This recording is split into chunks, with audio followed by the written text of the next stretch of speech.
So here we are in the anchor locker, me and the anchor chain, which needs a lot of love, but not today's project. Well, if you've been following these videos, you know I have put off working on the anchor locker. I guess that's not really true. We just didn't address it while we were dealing with the plumbing system. So in an effort to kind of catch you up on things that are going on, this episode, all things anchor locker.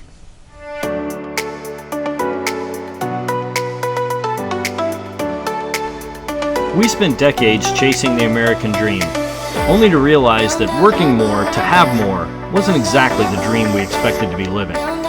Together, we walked away from it all to rediscover what's really necessary to live a rewarding life. Inspired by other YouTubers, we bought a fixer-upper sailboat in the hopes of discovering the world anew. Just as soon as we learned to sail. I'm hiding from the wind and trying not to get overly metaphorical about the importance of the anchor locker and anchoring in general, but it's actually a really critical element of sailing. I think it's overlooked a little because it doesn't sound very sexy, but you know, it's equally as important as any other component of the sailboat, the sails, the auxiliary engine, as far as movement goes, because it represents the opposite, right? That's stopping. So the whole idea behind the anchor locker and the anchor and the windlass and all the components that are required for anchoring, you know, that's freedom for us. I mean, the idea of captaining our own vessel and going the places we want to go means stopping at times. And it could be something, you know, as exciting as exploring a new area, or as boring as just having a good night's sleep, or maybe even just lunchtime. But you've got to have great anchorage in order to begin to explore. So in any case, it's critical to me to get this thing in good shape. So in earlier episodes we had cleaned it a little bit and painted the anchor locker up, which is great. It certainly got rid of some smell, but the idea here now is to make it functional. So since I'm coming off an episode where I was dealing with overwhelm, I should probably mention that this episode, and probably a couple, I'll probably have to do a couple similar to this, represents projects that have taken place over time. So it's actually a series of smaller projects that have been put together. But the idea here is to put a cap on this to kind of complete that portion and be able to move on. That being said, the anchor locker actually began with navigation lights. There's all kinds of work going on in the marina today. So the nav lights themselves really should not be underemphasized, because they not only broadcast our position, but also in a sense our intention. So the idea is this, is we have green lights on the starboard side, we have red lights on the port side. So at nighttime, if you're a boat observing us, you should be able to tell based on those lights, not only where you are relative to us, but also relative to our movement as we come through the water. So not only do we have the indicator lights up front, there are also several lights, including lights up the mast that is our steaming light. And also, I'm sorry, at the stern. So the idea here is that we have a series of lights that at night broadcast to other boaters where our position currently is, as well as where we are headed. So it's a way to avoid collision. And of course they're wearing the same light, so we should be able to see one another. Okay, so the previous owner has decided to wire this light into the bow pulpit. So we have green here that is on the starboard side, there's red on the port side, and this is an addition with the line running through the tubing here of the bow pulpit, and then ultimately it actually bends off here and goes down into the anchor locker. So the thing is, I really don't want to lose that flexibility. I mean, it's a little bit of an eyesore, but I mean, just for me, right? But the thing is if I keep that line intact, and I know it's operational, that worked on the sail down, it does give me a little bit of a backup or a fail-safe should something go wrong. So here's what I'm doing is I've come off of that with new wiring, which I'll show you next, but all I've done is taken the bulb out of that fixture. So anyway, I'm still using the exact same wiring line. It goes back to the same breaker panel. The breaker operates as a switch, essentially. With the breaker open, then there is no power getting out to the lights, and so no lights are on. By closing the breaker, you complete the circuit, the lights come on. So essentially the breaker works as the on-off switch, like many things do here on the boat. We have the upper running lights running off of its own breaker, dedicated line. So I'm not going to disrupt it, we're just going to add to it. Well, I kind of fouled up the footage of me installing those lights. But yeah, this is all that you missed. Was the old lights came out, they were actually so corroded they broke even in a couple of places, and the seal, I just had to use a putty knife essentially and just scrape the old plastic seal off in small pieces. So what I did is the new light is just a matter of butyl tape around the outside in order to keep things from being waterproof, and that's an area of the boat where things pound a little bit. New lights put in place and screwed in. The wiring job, of course, is all internal. So these wires are going to be easy to see. These are the wires that were spliced off of the existing secondary run up above. What's a little harder to see, but it's just because of my light, is the shark eye. I can reach it. It's just right here around the corner. Let's see if I can get in there as to where that new light fixture actually fits outside. I'll show it to you from outside. But from inside, this wiring harness was actually the key. You can actually see that it's running, it's not a harness, a pair.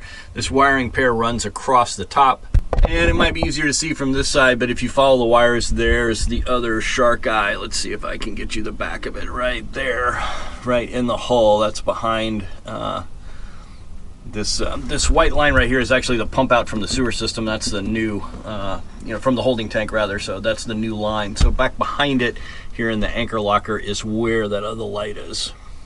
So that is the nav light that is in the bow, and we call them shark eyes because, well, they're kind of teardropped and they're recessed, and the bulb, I suppose, is supposed to look like an eye. But in any case, that is the nav light looking from the outside.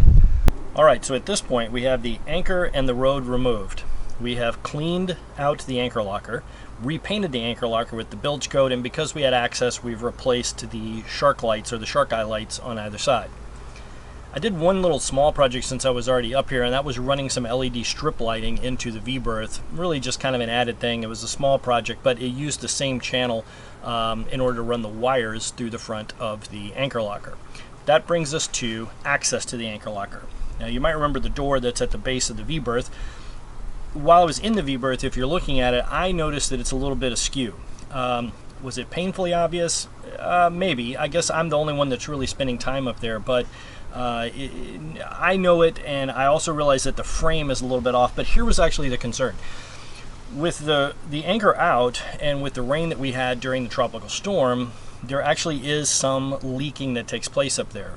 Let me see if I can explain this correctly. It's actually through existing holes that we need for the anchor to pass from the windlass down into the anchor locker, which normally would have a chain in it and would have an anchor, on the base. But without it there, it's just an open hole. So with that amount of rain, it was raining in. The problem with this is that will go right down into the bilge and just come out like anything else. Not a ton of water, but the frame to the door and the door itself is a little bit askew, and that leaves a gap, which can allow water to reach the bottom, or the foot, I guess, if you will, the point of the V in the V berth, and that gets the sheets and the mattress wet. Is that going to happen very often? I don't know. I guess what I think about is that the V-berth is what's going to pound into the waves. I mean, certainly the bow of the boat is something that does have the most action, or at least moves the most while we're underway. And so what we're going to try to do is close that gap. So this project just continues to evolve. I'm going to try to show or illustrate here what's been done. You can kind of see there's a little bit of a crack on this side, but if you follow this down, and if I turn this over, what you're going to see is that crack actually continued, and it's been glued and it's been tack nailed here back in place, but that's right where the hinge comes in. So what we're going to do is try to remove that. Okay, so the goal is going to be trying to remove this edge, and I have found a piece of scrap material just here in the yard, and what we'll try to do is replace this edge.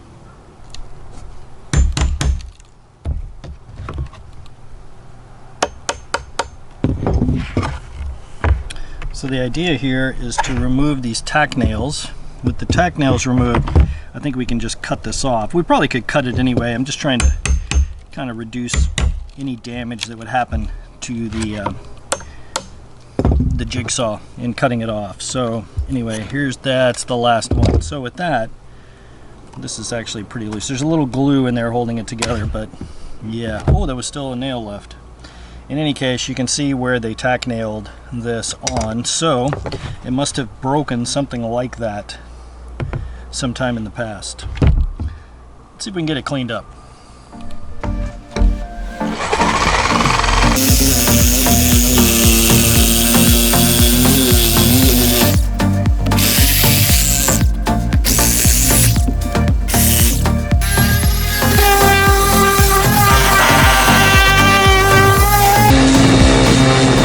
So the edge is now cleaned up. You can see where, I see now why he used little tack nails, because originally there were some finish nails that were kind of keeping that in place. So in any case, now it has just been completely cut off. We're going to use our little scrap piece now and see what we can't finish off this edge.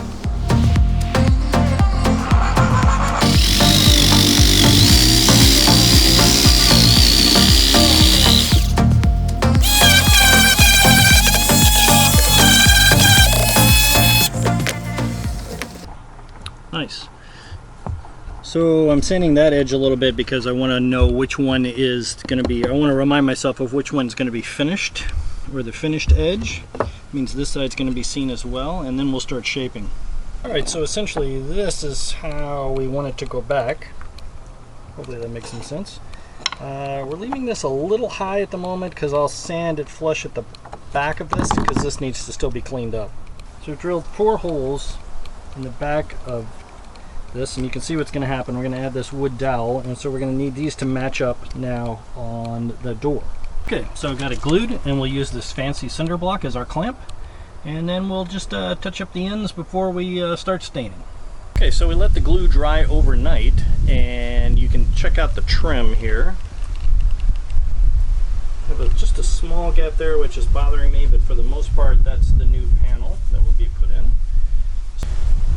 Before we get to varnishing or refinishing the door itself and trying to fit it in to the anchor locker or V-berth, we need to work a little bit on the frame that surrounds it. So here's what I'm looking at.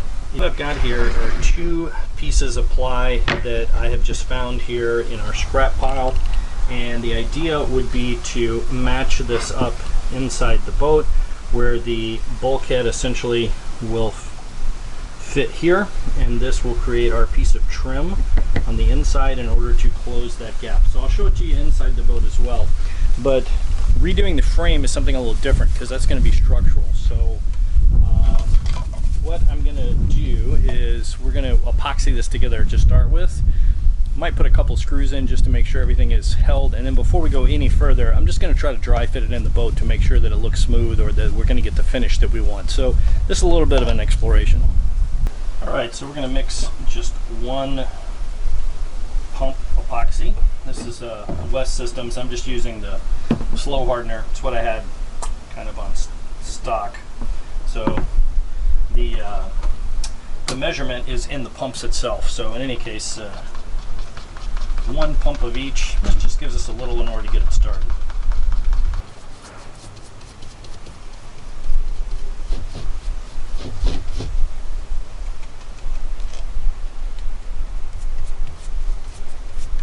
Okay, so we're set up in the vise just to hold things. It's not actually, you know, this is like my glorified clamp. But what I'm going to try to do is drill. I need screws to come in from the back side because I don't want them to be visible there in the V-berth, but I want to be able to hold these 2 things together. So I've kind of marked my drill.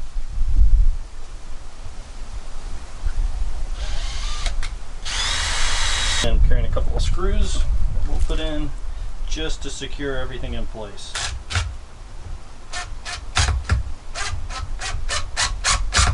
And now that they're screwed together, go ahead and mix another. Let's do 2. Whoops, got myself snagged on the table. We'll do 2 pumps of both the resin and the hardener.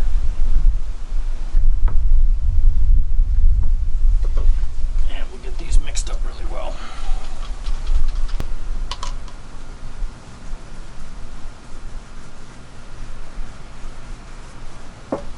So here's the current state of the anchor door, and what I've done is put 1 coat of paint on this just to try it out. I used that same top coat, but what you can really see is that extra piece now that's been put in. So got a little bit of varnish on it. What I'm going to do is sand it smooth. We'll get another coat on there. Kind of hoping that would be darker, but where it's going it's probably not going to matter too much. And then we've also got the first run at the bulkhead filler piece. I've sanded off a couple, or cut off a couple of the drips that are there. I'm going to sand that smooth. This is all going to get painted, so I'm going to sand this smooth, and we're going to do a dry fit of it first as well. So a little varnish on the door, a little dry fit on the bulkhead work.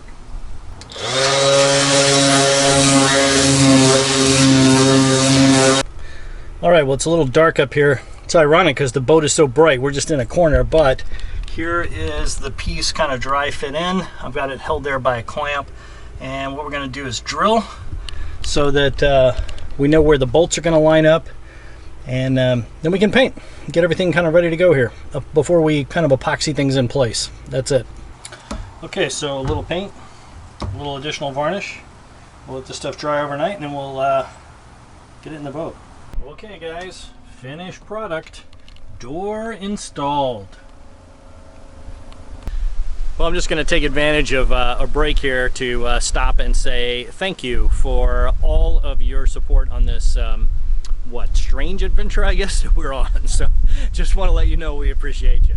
Also to say happy holidays. It's New Year's Eve here. We're going to stop and get a fire pit going, just kind of enjoy the company of other people at the marina. So happy New Year's, and I will post the end of the anchor locker as maybe volume 2, episode 2, I don't know exactly, following this one next week. So anyway, if you haven't subscribed, please do so. It really does help us out. Thanks, and we'll see you soon.